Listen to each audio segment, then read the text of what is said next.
Hey folks, what's up? Excited to chat really quickly here with my preferred Mythic Plus build for 9.1. Prot Warrior didn't see a bunch of changes here.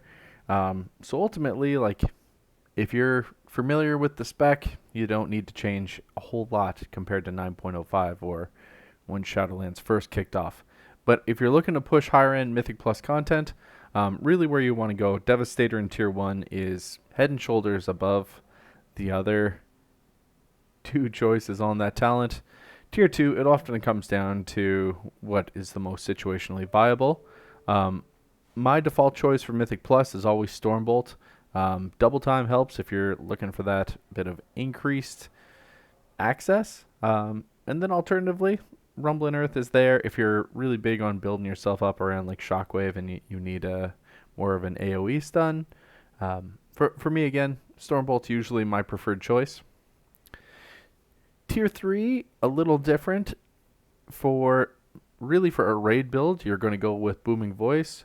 My recommendation, go with Best Serve Cold. And the whole thought behind it, it's really the buff to your revenge, getting 20% more damage or 50% more damage when you successfully dodge or parry. And if you're setting yourself up well, you should make a dodge or a parry happen pretty frequently. Tier 4, Crackling Thunder is the way to go. It's really just more effective during Mythic Plus when you're kiting, so really a preferred way to go there. Mythic Plus, really, you might see some outside play with Menace. Really just being able to cause the knockback with your intimidating shout. If you're doing some kind of weird or specific kiting, that may have a choice, but if you're just the average player, honestly, sticking with Crackling Thunder is a real easy way to go. Tier 5, Indomitable. It's actually just way out of the league of the other two choices on this trait. Having your health buffed by 10% is actually just better than the other two options alone, let alone the little bit of passive healing that you also get. Now, Tier 6, you'll get a couple plays here. You can look at Into the Fray. You'll always have big packs around you, so you can benefit from definitely the increase to the amount of haste that you're going to see. Or alternatively, you can go with Ravager. And Ravager is pretty strong overall, both on an offensive and defensive perspective, and it really lines up well with Demoralizing Shout. So if you're going to go with Ravager, the recommendation I'd actually say is just make sure you line it back up with Booming Voice, really so that a lot of the bursts that you can take advantage of a lot of the bursts in AoE situations. Into the Fray is usually where I'll go with. It's pretty boring overall, but it's pretty well rounded is probably the way that I'll describe it best. It's solid in single target and AoE situations. Really, there shouldn't be a whole lot of times where you're not getting the full 10% haste that comes with it. So definitely take that into consideration. And then Tier 7, it's really just kind of going to come down to what your preference is. Either Anger Management or Bolster are both credible. Anger Management gives you the best offensive gain, and Prot Warriors are still providing a great amount of DPS here. However, Bolster is your best defensive option when it comes to reducing the gap between our shield block uptime. It's a real easy one to take advantage of, so keep that in mind.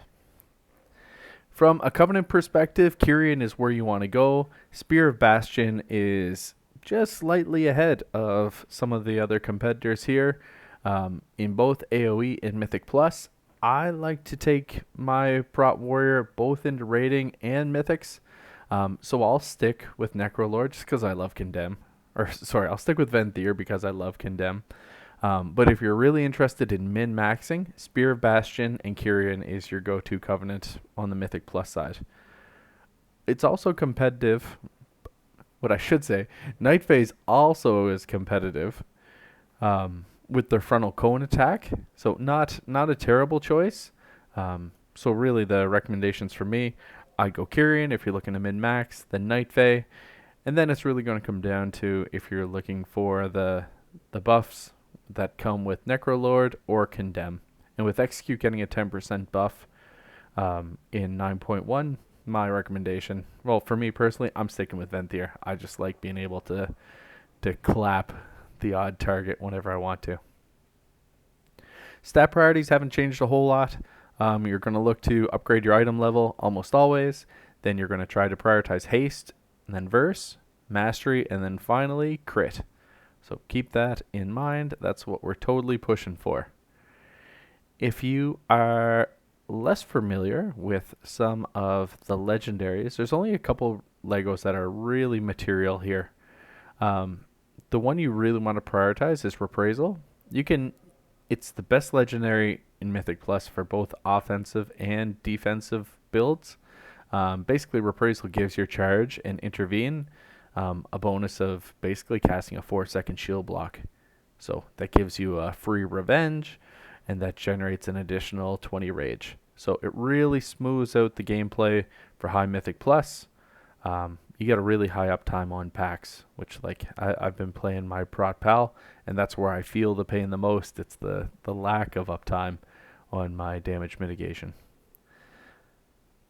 All right, folks, that's where we're going to kind of wrap it up here. If you're not as familiar, there's a couple other credible ones that are out there. The Wall is decent. It's really the preference for rating from a legendary perspective. Signet of Tormented Kings is great on Fury.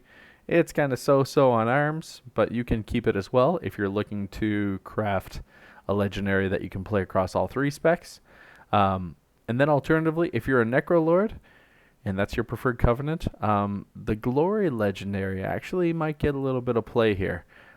It's got some potential because it takes your Conqueror's banner and it basically extends the amount of allies that benefit from the banner from 2 up to 3, and that's in addition to yourself. And then for every 10 rage you spend, it extends the buff duration by half a second. So you're actually able to knock out some pretty serious mastery buffs here if you're going with the Necrolord build. So excited to see that get a little bit more competitive. But that's kind of the fun things that are there, folks. Honestly, sticking with the Splintered Heart of Alar is probably one of the best ways to go going into 9.1 if you're still learning. It's still one of the best cheat death trinkets that are out there. It's certainly better than Weave of Warped Fates. Keep that in mind. The Weave actually makes you die and then gives you a small window to revive yourself. So those are the kind of 2 cheat death trinkets that you want to keep on you if you're just looking to push progression. Blood Spattered Scale is probably the trinket you want if you're looking to drive the most damage as part of Mythic Plus. And hey, that's one of the beauties of being a Prot warrior. All right, folks, we're going to wrap it up there. Let me know what you think. What was good? What did I miss on? Give me some feedback. Do you go with a different build for Mythic Plus? And what are the highest keys you're pushing this year?